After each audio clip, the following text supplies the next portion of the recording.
friends, welcome back to our channel. இன்னைக்கு நம்ம என்ன ரெசிபி பார்க்க போறோம்னு பாத்தீங்கன்னா ரவா லட்டு தான் எப்படி செய்யுதுன்றத பார்க்க போறோம். இந்த ரவா லட்டு வந்து தீபாவளிக்கு ஒரு நல்ல ஸ்பெஷலான ரெசிபியா இருக்கும். என்ன எப்படி செஞ்சன்றத வாங்க இன்னைக்கு வீடியோக்குள்ள போய் பார்க்கலாம்.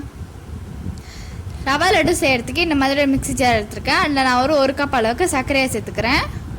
சர்க்கரை சேர்த்ததுக்கு அப்புறமா ஒரு 4 ஏலக்காய் வேணால சேர்த்துக்கிறேன். ஏலக்காய் சேர்த்ததுக்கு அப்புறமா நல்லா அரைச்சு எடுத்துக்கோங்க. இப்போ வந்து நம்ம ஒரு பவுலுக்கு ட்ரான்ஸ்ஃபர் பண்ணிடலாம். இப்போ வந்து நான் பேன் ஹீட் பண்ணி வச்சுருக்கேன். இல்லை ஒரு டேபிள் ஸ்பூன் அளவுக்கு நம்ம நெய் சேர்த்துடலாம். ஃபஸ்ட்டு வந்து நம்ம திராட்சையாக வறுத்து எடுத்துக்க போகிறோம். நெய் நல்லா காஞ்சதுக்கப்புறமா வந்து நம்ம திராட்சை ஆட் பண்ணிடலாம். திராட்சை ஆட் பண்ணதுக்கப்புறமா நல்லா வந்து வறுத்துக்கோங்க. திராட்சை வந்து இந்த மாதிரி நல்லா உப்பி வந்ததுக்கப்புறமா வந்து தனியாக எடுத்து வச்சுக்கோங்க. இப்போ வந்து இல்லை நான் வந்து இன்னும் ஒரு டேபிள் ஸ்பூன் அளவுக்கு நெய் ஆட் பண்ணிக்கிறேன். ஆட் பண்ணதுக்கப்புறமா இல்லை நான் வந்து முந்திரிய பாதாமியை வந்து ஆட் பண்ணிவிட்டு இது நல்லா வந்து நம்ம வதக்கிடலாம். இப்போ நல்லா வறுத்ததுக்கப்புறமா இல்லே வந்து ஒரு 1.5 கப் அளவுக்கு நான் ரவையை சேர்த்து இதையும் நல்லா நம்ம வறுத்துக்க போகிறோம். நல்லா வறுத்துக்கோங்க. இப்போ வந்து இல்லை நான் இன்னும் கொஞ்சமாக வந்து நெய் சேர்த்துட்டு திருப்பி வந்து வறுத்துடுறேன்.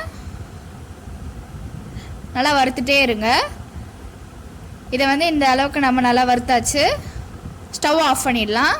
ஸ்டவ்லேருந்து இறக்கிட்டு கொஞ்ச நேரம் ஆற விட்டுருங்க. ஆறுனதுக்கு அப்புறமா தான் வந்து நம்ம வந்து பவுடர் சுகரில் வந்து நம்ம ரவையை வந்து ஆட் பண்ணணும். ஆட் பண்ணிவிட்டு இது கூடவே வந்து நம்ம வறுத்து வச்சுருந்தோம் பார்த்தீங்களா, அந்த திராட்சையை வந்து ஆட் பண்ணிடலாம். இப்போ இது எல்லாத்தையும் சேர்த்து நம்ம மிக்ஸ் பண்ணிடலாம்.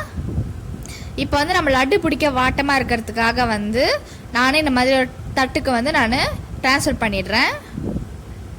ட்ரான்ஸ்ஃபர் பண்ணிவிட்டு திருப்பி நல்லா வந்து கலந்து விட்டுருங்க. நல்லா கலந்ததுக்கப்புறமா வந்து இதில் நான் வந்து நெய் ஆட் பண்ணிக்கிறேன். உருக்குன நெய் வந்து ஆட் பண்ணிக்கோங்க. இது வந்து ஒரு 1/2 கப் அளவுக்கு உருக்குன நெய் ஆட் பண்ணிவிட்டு இதையும் வந்து நம்ம நல்லா கலந்து விட்டுடலாம். இந்த மாதிரி நல்லா வந்து உருண்டை பிடிக்கிற அளவுக்கு வரைக்கும் வரும். நம்மளோட லட்டு வந்து உடையாமல் வரத்துக்காக ஒரு 2 டேபிள் ஸ்பூன் அளவுக்கு நான் பால் ஆட் பண்ணிக்கிறேன். அதிகமாக ஆட் பண்ணிடாதீங்க. இதில் சேர்த்துட்டு நம்ம நல்லா இந்த மாதிரி கிளறி விட்டுடலாம். இந்த மாதிரி நல்லா பசஞ்சிக்கோங்க. இதை பாருங்கள், இப்போ வந்து கரெக்டாக நமக்கு லட்டு பிடிக்கிற மாதிரி வரும். நல்லா வந்து உடையாமல் இருக்குது பாருங்கள். இதான் கரெக்டான பதம். சூப்பராக இருக்குது. இப்போ இதே மாதிரி ஒவ்வொன்றா வந்து நம்ம பிடிச்சி எடுத்து வச்சிடலாம். இப்போ நம்ம ஒவ்வொரு லட்டுவாக பிடிச்சி எடுத்து வச்சிடலாம். லட்டு பிடிக்கிறப்ப வந்து இந்த மாதிரி நல்லா அழுத்தி பிடிங்க. அப்போ தான் வந்து எவ்வளோ நாள் ஆனாலும் நம்மளோட லட்டு வந்து உடையாமல் இருக்கும். இதே மாதிரி எல்லாத்தையும் நம்ம பிடிச்சி எடுத்து வச்சிடலாம். எல்லா லட்டுவும் நம்ம வந்து செஞ்சு எடுத்து வச்சாச்சு. அவள் தான் நம்மளோட ரவா லட்டு வந்து ரெடி ஆகிடுச்சு. நீங்களும் அதை வந்து உங்கள் வீட்டில் ட்ரை பண்ணி பாருங்கள். உங்களுக்கு பிடிச்சிருந்தா இந்த வீடியோ உங்கள் ஃப்ரெண்ட்ஸ் அண்ட் ஃபேமிலிக்கு ஷேர் பண்ணிவிடுங்க. உங்களோட ஃபீட்பேக்கை கமெண்ட் செக்ஷனில் சொல்லிவிடுங்க. இந்த தீபாவளியை நல்லா என்ஜாய் பண்ணுங்கள். பட்டாசு வெடிக்கிறப்ப குட்டீஸ் வந்து பக்கத்தில் யாராவது எல்டர்ஸ் வச்சு பட்டாசு வெடிங்க. நல்லா சேஃபாக வெடிங்க. Advance happy Deepavali. இன்னொரு வீடியோவில் நம்ம சந்திக்கலாம். Bye friends.